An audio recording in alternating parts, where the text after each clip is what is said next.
નમસ્કાર દર્શક મિત્રો, દેશ અને દુનિયાના સુપરફાસ્ટ સમાચારમાં આપનું સ્વાગત છે। આજના તાજા અને સૌથી મોટા સમાચાર જાણીએ પહેલા ચેનલને સબસ્ક્રાઇબ કરી નાખજો। આધાર કાર્ડના નવા નિયમો। યુઆઈડીએઆઈ અનુસાર આધાર કાર્ડ ધારક તેના જીવનકાળમાં માત્ર 2 વાર જ તેના આધાર ડેટામાં તેનું નામ બદલી શકે છે।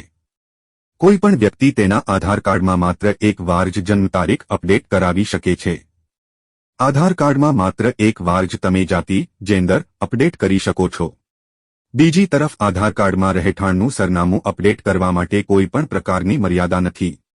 કોઈપણ વ્યક્તિએ જો આધાર કાર્ડમાં ફોટો અપડેટ કરવો હોય તો તેના માટે કોઈ મર્યાદા નથી। 21 થી 25 તારીખ એલર્ટ ગુજરાત। ગુજરાતમાં આવનારા દિવસોમાં આકાશી આફત ત્રાટકવાની શક્યતા વધી છે। હવામાન વિભાગ અને સ્થાનિક નિષ્ણાતો દ્વારા મળતી વિગતો મુજબ 21 મે 2025થી રાજ્યમાં ભારે વરસાદની સખત શક્યતા વ્યક્ત કરવામાં આવી છે। આગામી 6 થી 7 દિવસ દરમિયાન રાજ્યના વિવિધ ભાગોમાં વરસાદી માહોલ જોવા મળશે। ફરીવાર વેકેશન, મંદીનો માર હીરા ઉદ્યોગમાં આગામી 19મી મેથી વેકેશનની શરૂઆત થઈ શકે છે।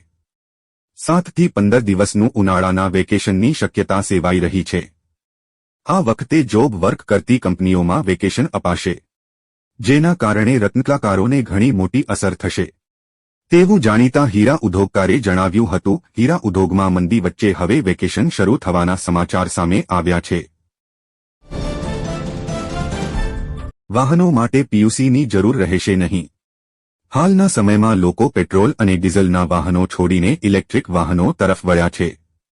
આવામાં સવાલ થાય કે ઇલેક્ટ્રિક વાહનોમાં પીયુસી એટલે કે પોલ્યુશન અંડર કંટ્રોલ સર્ટિફિકેટ જરૂરી છે ખરું? તો તેના સવાલનો જવાબ તમને અહીં મળી જશે।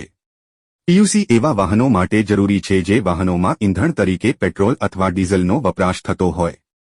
ઇલેક્ટ્રિક વાહનમાં પીયુસીની કોઈ જરૂરિયાત રહેતી નથી। ફોન વાપરતા પહેલા જોઈ લો। મોબાઈલ ફોનના વધતા ઉપયોગને પગલે મુખ્યમંત્રી ભૂપેન્દ્ર પટેલે ચિંતા વ્યક્ત કરી છે। તેમણે મોબાઈલના વપરાશ પર નિયંત્રણ લાવવાનો સમય પાકી ગયો હોવાનું કહ્યું હતું।